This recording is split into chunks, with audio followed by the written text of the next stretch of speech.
Ce serait dommage de croire que la négociation s'arrête à l'achat ou la vente d'une chose. Bien savoir négocier s'applique à des situations, mais aussi dans ses relations. Négocier, c'est l'art subtil de mettre les choses en perspective pour en tirer avantage. Dans cette vidéo, je vais vous montrer pourquoi le fait d'aller s'entraîner et de développer un physique vous permet d'être un meilleur négociateur.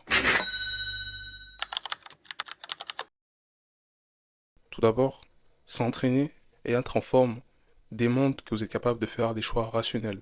Et le fait d'aller au gym crée un mode de vie et vous impose des choix difficiles, qui est tout à fait rationnel. Vous êtes capable de voir au long terme.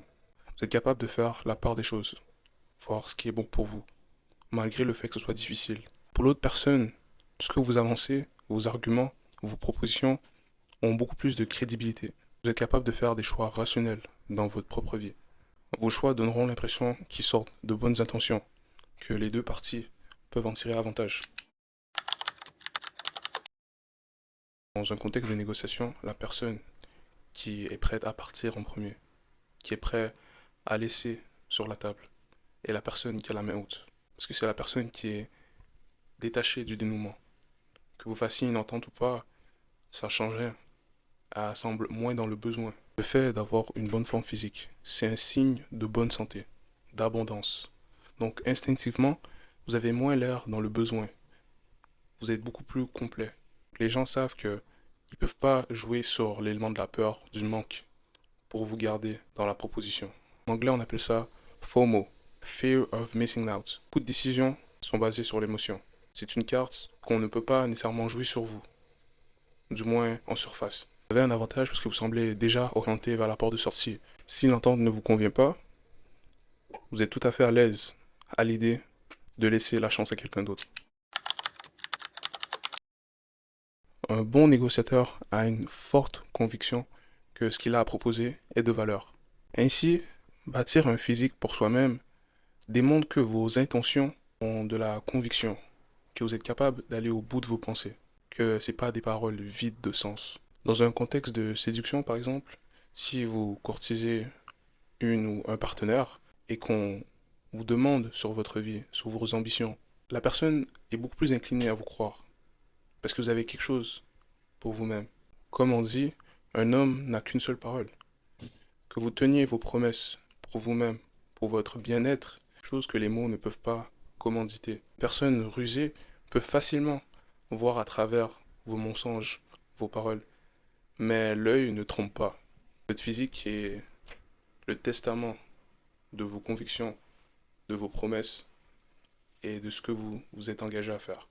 Si l'entente inclut un engagement de votre part, c'est beaucoup plus facile de se mettre sur le même pied d'égalité, sur la même page.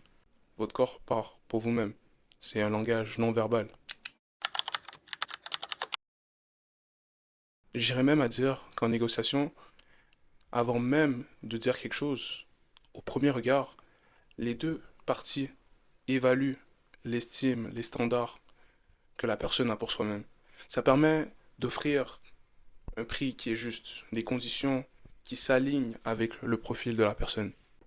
Avoir une bonne forme physique permet de gonfler cette évaluation en votre avantage. Pour une fois, dans un contexte de séduction, par exemple, si une fille a le choix entre un homme ou un autre, une partie de la décision se fera au physique. Un homme qui est charismatique, qui prend soin de lui, qui est en forme, fera penser qu'il est habitué à côtoyer de la qualité, des femmes qui prennent soin d'elle. La demoiselle, de son côté, sera beaucoup plus incitée à en faire beaucoup, faire bonne impression, se faire belle, avoir un bon caractère, être polie, pour maximiser ses chances de conclure. Pour un homme lambda, elle sera moins motivée, elle ne verra pas le besoin d'en faire plus, d'en faire tant que ça. Elle croira qu'elle est assez bien comme ça. Elle dira que, en sa présence, vous vous sentirez déjà heureux. C'est déjà un accomplissement, c'est déjà quelque chose. Vous avez moins l'habitude d'être bien entouré, disons-le comme ça. Le fait d'aller au gym permet d'embellir le reflet que les autres auront sur vous. Finalement, avoir un physique permet de jouer sur votre terrain. Instinctivement, les gens seront moins inclinés à vous dire non. Parce qu'ils se disent que dans un monde moins civilisé, vous pourriez recourir à la force, à la violence, même si c'est pas du tout vos intentions. Ça n'empêche pas que cette arrière-pensée reste.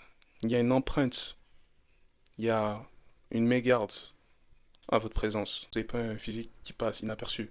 C'est difficile à manquer. En conséquence, les gens seront beaucoup plus à l'aise à vous laisser des concessions, à vous laisser quelques marges pour vous faire plaisir. Une façon de contrôler votre tempérament. Dans la tête des gens, le fait d'être en forme, on pourrait croire que vous êtes beaucoup plus méritant à avoir ce que vous voulez. Ne mettez du poids sur la balance. Parce qu'en négociation, chaque centimètre permet de faire pencher la balance en votre faveur. Ne laissez pas ces avantages.